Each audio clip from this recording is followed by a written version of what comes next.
और मेरे सब पाठ के आप सभी का स्वागत है। इस सेमिनार की शुरुआत करने से पहले हम सभी इसका उद्घाटन करेंगे।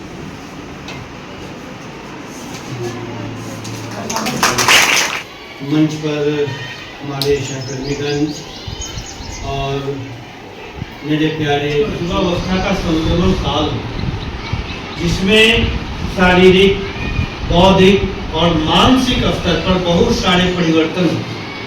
इन परिवर्तनों को हमें बारीकी से उसके संरक्षण करने की आवश्यकता है। ऐसी स्थिति में अगर हम सही ढंग से पोषण नहीं करते तो हमारा शारीरिक विकास नहीं होगा। पोषण आवश्यक है शरीर के विकास के लिए, और जब शरीर का विकास होगा तो हम स्वस्थ रहेंगे। स्वस्थ रहने पर ही हमारा मस्तिष्क स्वस्थ होगा और हम में मानसिक बौद्धिक क्षमताओं का विकास होगा। हम तभी ज़्यादा से ज़्यादा पढ़ पाएंगे, नहीं तो नहीं ऐसा हो पाएगा। यानी कुल मिलाकर के अगर कहा जाए तो अपने सर्वांगीण विकास के लिए हमें पोषण को अपनाना होगा। हम अपने रोजमर्रा की जिंदगी में भले ही रोटी, दाल, चावल, सब्जियां खाते हैं, लेकिन इससे काम नहीं चलेगा। किशोरावस्था को संरक्षित करने के लिए हमें थोड़ा सा इसके प्रति सचेत होना होगा कि अपने खान पान में हमको अंकुरित अन्न का प्रयोग करना पड़ेगा, जिसमें आपका चना है, आपने यहाँ पर रखा भी है। इसके लिए ये चने जो है वो अंकुरित होने चाहिए। हमें कुछ अंकुरित चने को लेना है प्रतिदिन अपने भोजन में, थोड़ा सा ही ले, 10-20 दाने ही क्यों नहीं हो, उतना ही हम नियमित रूप से अंकुरित चने ले।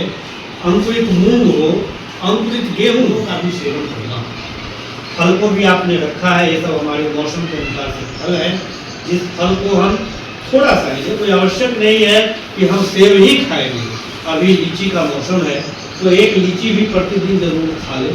घर में अगर लीची आए, पिता ने लाया, अगर आपकी आर्थिक क्षमता जैसे है उसके अनुसार एक ही लीची को खाइए, और लेकिन प्रतिदिन खाइए। आम का है तो आम जरूर खाइए, केले खाइए, अनार खाइए। इससे क्या होगा, आपके शरीर स्वस्थ है। आपके शरीर अस्वस्थ है, इसके भी लक्षण आप खुद महसूस करेंगे।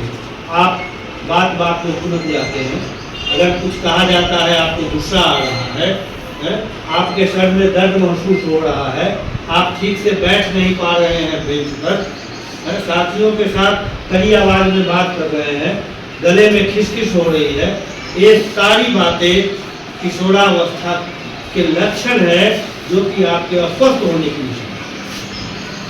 आप इस सबको ठीक कर सकते हैं पोषण के जरिए ही। तो पोषण को आप अपनाइए, अपने जीवन को सुंदर बनाइए, ताकि आपके जीवन का सर्वांगीण विकास हो, आप अच्छे से ज्ञान की आप में अभिवृद्धि हो, आप पढ़ लिख करके कल अच्छे नागरिक बने और स्वस्थ नागरिक। इस देश को एक स्वस्थ नागरिक, एक जिम्मेदार नागरिक और एक ज्ञानवान नागरिक बन देने के लिए आवश्यक है कि हम पोषण को अपनाएं। इस पोषण सेमिनार का संयोजन करने के पीछे मेरा यही उद्देश्य था कि हम आपको इसके लिए केवल बताएं ही नहीं, आप इसको जानें और आप इसको अपने जीवन में उतारें। आज जो यहाँ पर रखा गया है ये अंकुरित अन्न जो है सो, आज भले ही इसके 4 दाने ही सबके हिस्से क्यों नहीं पड़ेगा, लेकिन सबको आज यहाँ पर मिलेगा। यह सेमिनार अपने आप में अद्वितीय है। यह एक कार्यशाला के रूप में भी हो सकता है कि हम इसके बारे में जानेंगे, समझेंगे ही नहीं, बल्कि इसको करेंगे। और इसको आज यहाँ ही नहीं करेंगे, अपने घर पर करेंगे और प्रतिदिन करेंगे। वीडियो बनने लग गया। क्या है? तो पोषण वह प्रक्रिया है जिसमें मनुष्य भोजन करता है और उसके शरीर की टूट फूट की मरम्मत होती है और शरीर का वृद्धि और विकास होता है। यहाँ टेबल पे कुछ खाद्य पदार्थ मौजूद है।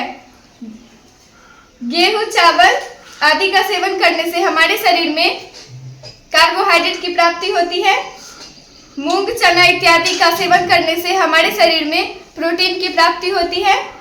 और कुछ फल भी यहाँ है, उन्हें खाने से हमारे शरीर में प्रोटीन की प्राप्ति होती है। जब हम आवश्यक मात्रा में पोषक तत्वों की पोषक तत्व का सेवन नहीं करते हैं तो हम कुपोषण का शिकार हो जाते हैं और हमारे शरीर की वृद्धि और विकास भी रुक जाती है। इसीलिए पोषण हमारे लिए बहुत आवश्यक है और हमें शुद्ध पोषक तत्व की भी आवश्यकता है। धन्यवाद। योगदान है। पोषण एक ऐसी प्रक्रिया है जिसमें मनुष्य भोजन तो ग्रहण करता है, लेकिन उसको कुछ ऐसे खाद्य पदार्थ की आवश्यकता होती है जिससे अधिक मात्रा में पोषक तत्व की प्राप्ति हो सके, क्योंकि उसके अंग टूट जाते हैं। उसकी मरम्मत के लिए, शरीर के वृद्धि एवं विकास के लिए मनुष्य के शरीर में पोषक तत्व की पूर्ति होना अति आवश्यक है। वसा, कार्बोहाइड्रेट, विटामिन, प्रोटीन इत्यादि पोषक तत्व हैं। पोषक तत्व न मिलने के कारण कई बच्चे कुपोषित हो जाते हैं, जिससे उनका शारीरिक तथा मानसिक विकास नहीं हो पाता है। पोषक तत्व की पूर्ति होना केवल शारीरिक विकास ही नहीं करता है, बल्कि शिक्षा के लिए मानसिक विकास में भी मदद करता है। खाने से हमारा शरीर स्वस्थ तथा विकासशील रहता है। हमारे भोजन में संतुलित आहार का होना अति आवश्यक है। हमें बाहर की चीज़ें या अधिक तले हुए भोजन का सेवन नहीं करना चाहिए। हमें फल खाना चाहिए, क्योंकि इससे टूटे फूटे अंगों की मरम्मत होती है।